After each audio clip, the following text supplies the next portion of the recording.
Судири меѓу демонстрантите и полицијата и повредени на двете страни одбележаа и втората вечер од протестите во Србија.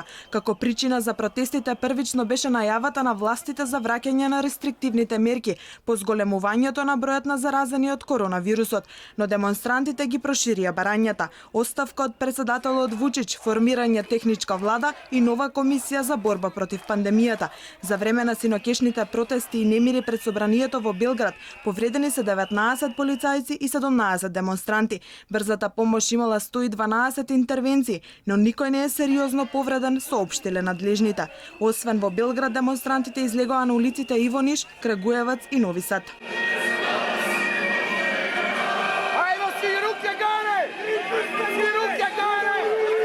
Изутрината српскиот председател Вучич со видео порака од авион им се обрати на граѓаните, ветувајќи дека државата ќе го заштити мирот. Вучич замина во Франција на средба со Макрон. Ja samo molim sve naše ljude, da i u Beogradu, i u Novom Sadu, i u svim drugim gradovima, da se ne suprotstavljaju batinašima, to ćemo da radimo mi kao država.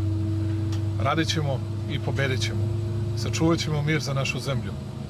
Predaja nikada nije bila opcija, a ja sad letim za Pariz da se borim za našu Srbiju.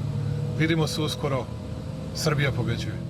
Премиерката на Србија, Ана Брнабиќ, рече дека протестите од изминатите 2 дена во Белград се најсилните протести досега, но кажа дека нема да дојде до насилен преврат и анархија. Таа повтори дека протестот нема врска со коронавирусот, затоа што мерките се уште не се воведени. Српскиот министер за внатрешни работи Небојша Стефановиќ изјави дека полицијата не одговарала на насилството на демонстрантите до оној момент додека не била приморана на тоа.